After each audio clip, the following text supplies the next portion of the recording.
Yesterday, the California Supreme Court issued a ruling that had a profound effect on lesbian and gay Californians. We saw thousands of people take to the streets last night to express their sadness, grief, and dismay at the court's failure to protect their fundamental rights. It is my personal and painful decision not to perform another wedding ceremony in the state of California until discrimination against same-sex couples is ended. Tonight, California's same-sex wedding ban is under fire. They're ready to take the case all the way to the Supreme Court. But they're kind of an odd legal couple. Veteran lawyers Ted Olson and David Boyce are coming together on gay marriage. Ted Olson, he's a former U.S. Solicitor General and a renowned conservative. He represented George W. Bush in the election case. This case is about the equal rights guaranteed to every American under the United States Constitution. Then there's David Boyce, who represented Al Gore. Republicans, Democrats, conservatives, and liberals all recognize the importance of the equal rights guaranteed by the Constitution. They have joined together to challenge this ban. They want to take the issue of gay marriage to the Supreme Court. For even one couple to live through one more day of state-sanctioned second-class citizenship is one day too many. For too long in this country, gays and lesbians have been discriminated against and treated unfairly. Equal protection and due process are deeply embedded in our culture. They're deeply embedded in our soul. This is what we believe as a people. And when you begin to ration that, when you begin to restrict it, when you begin to discriminate against any class of people in our society, we are all diminished for it.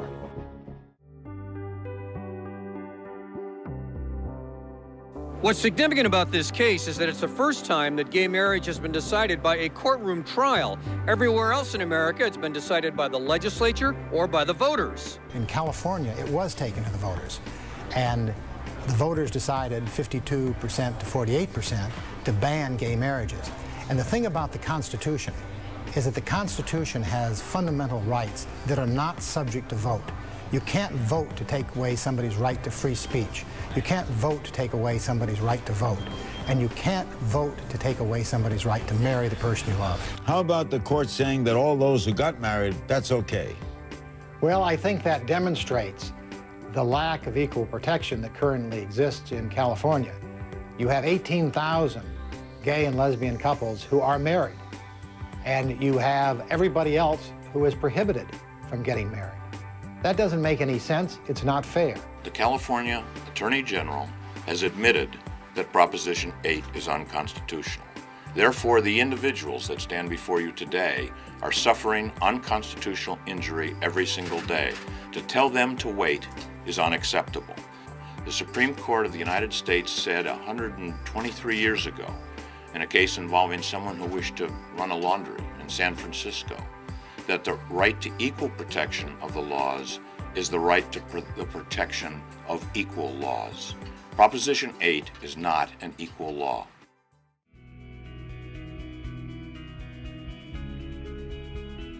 Well, the fight to legalize same-sex marriage in California is now headed to a federal courtroom.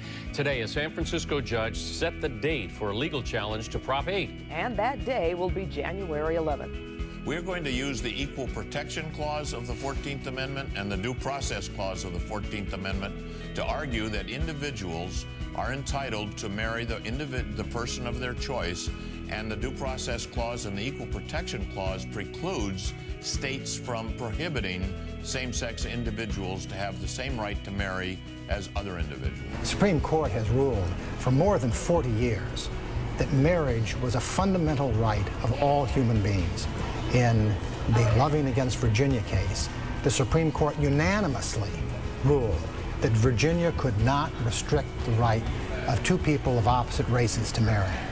And that decision and subsequent decisions, in a consistent line of authority, the United States Supreme Court has ruled that marriage is a fundamental right that the states cannot abridge without really important public policies. And there's no public policy here that avoids gay marriage.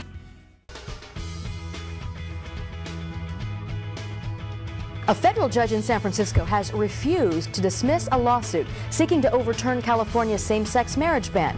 U.S. District Chief Judge Vaughn Walker also signaled today the measure's sponsors will need to show that allowing gay couples to wed threatens traditional male-female unions.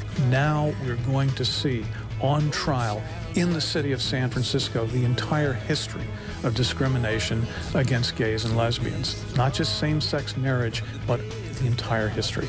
I suspect that there is not a single person in this room that doesn't have a family member or a friend or a close acquaintance who are gay.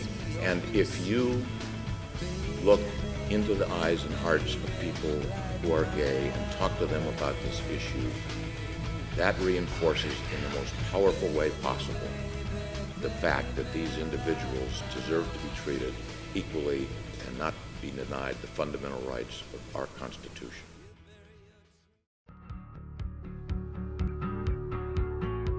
The trial in this case is set for next January 11th, and the losing side is expected to appeal all the way to the U.S. Supreme Court. When it does get to the United States Supreme Court, we expect to win. We are acting now because, as Dr. King said, justice delayed is justice denied. There is no right more fundamental than the right to marry the person that you love. This has to do with human decency, human rights, and equality under the law. To every American whose rights are being denied, we are here to say this fight is not over and we will win. Did you